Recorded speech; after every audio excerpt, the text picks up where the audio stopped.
Bommarillu Sunita's kitchen మెంతిపప్పు చేస్తానండి. 2 కప్పుల కందిపప్పు,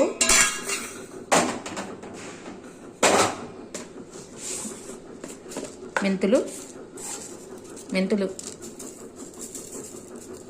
1/2 స్పూన్ మెంతులు, 2 స్పూన్లు నెయ్యి అండి. 2 స్పూన్ల నెయ్యి బాగా వేయించుకోవాలి, సువాసన వచ్చే వరకు వేయించుకోవాలి. పచ్చిమిరపకాయ,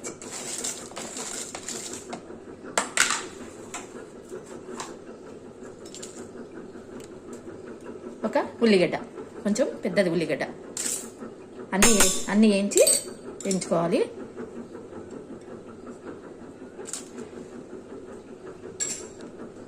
వచ్చే వరకు వేయించుకోవాలి.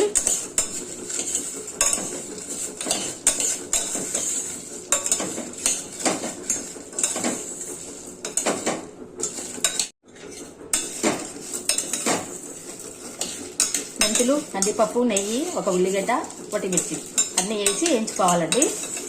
బాగుంటుంది పప్పు, చాలా బాగుంటుంది. మెంతులు ఇది కారం రొట్టెలకి బాగుంటుందండి. నేను ఇప్పుడు కారం రొట్టెలు చేస్తున్నాను. దానికి కావాల్సిన ఇది మెంతిపప్పు అనేది సపరేట్గా చేయొచ్చు, బాగుంటుంది. ఇది కారం రొట్టెలకి సపరేట్ అండి. ఇది అన్నంలోకి మేమేం తినము, తింటే బాగానే ఉంటుంది, మా ఇంట్లో తినదండి. ఇది ఓన్లీ కారం రొట్టెలకి అనమాట. ఎంత బాగుంటుంది అంటే అంత బాగుంటుంది. దీన్ని కారం రొట్టెల కాంబినేషన్, వాడపల కాంబినేషన్ అండి ఇది. ఈ పప్పు చాలా బాగుంటుంది. బాగా సువాసన వచ్చే వరకు ఎంచుకోవాలి.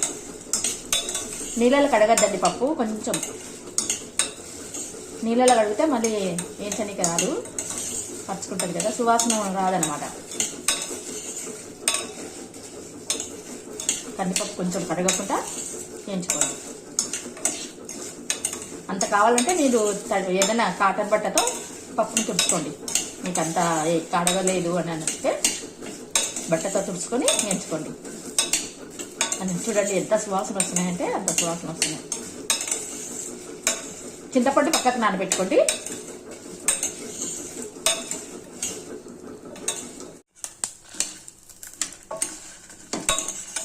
కొంచెం చల్లగినాక వాటర్ వేసుకోవాలండి. చల్లగినాక పప్పు పెట్టేసుకోవాలి. వాటర్ వేసుకొని కొంచెం బాగా వేగింది చూడండి. పప్పు ఎర్రగైన సువాసన బాగా వస్తుంది. నెయ్యిలో వేసి మెంతులు అవన్నీ వేసే వరకు బంద్ చేస్తానండి. బంద్ చేసి మళ్ళీ కొంచెం చల్లగైనాక వాటర్ వేసి పప్పు పెట్టేసాయి. వేడి మీద నీళ్ళు వేయకండి. చాలా బాగుంటుందండి పప్పు. ఇది కారం రొట్టెలు సపరేట్గా, ఇది పప్పు కారం రొట్టెలు.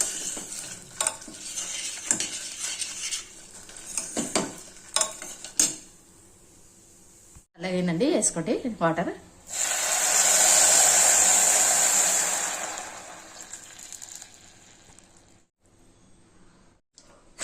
ఇవి పెట్టేసేయండి పప్పుకి. ఫస్ట్ వేస్తానండి.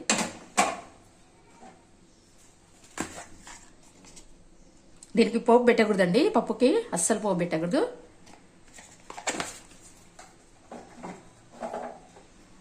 ఇప్పుడు మూత పెట్టేసి పక్క స్టవ్ మీద పెట్టేసుకుందాం. పప్పు అయ్యే వరకు నానుతుంది.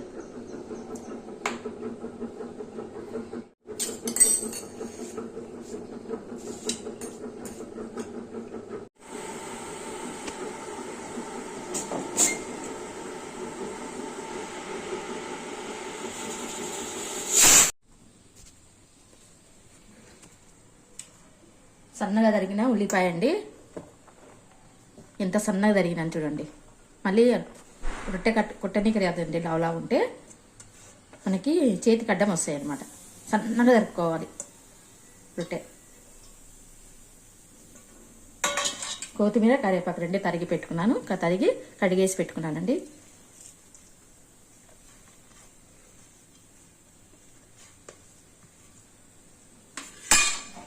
కొంచెం పెసరపప్పు,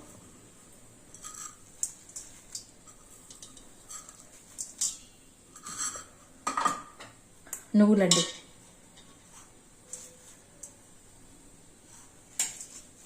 నువ్వులు చాలా బాగుంటాయి వేసుకుంటే. నువ్వులు కొంచెం ఎక్కువ వేసుకోండి. పెసరపప్పు కొంచెం తక్కువ వేసుకోండి, ఎందుకంటే రొట్టె కదా మనకి అడ్డం వస్తాయి.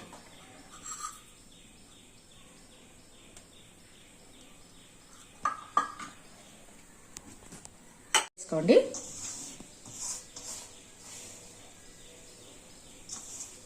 ఇప్పుడు వేడి నీళ్ళు వేసుకొని పిండి తడుపుకుందాం. వేడి నీళ్ళు బాగా మసలాలండి. అంతా కలిపేసుకున్నాం కదా, ఇప్పుడు వేడి నీళ్ళు వేసి కలిపేసుకున్నాం. చూడండి, ఉప్పు వేసుకుందామండి. చింతపండు నానబెట్టి బాగా మగ్గించుకోవాలండి.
చూడండి ఎంత బాగుంది. చూడండి ఎంత బాగుంది. పట్టు తీసుకెళ్ళు.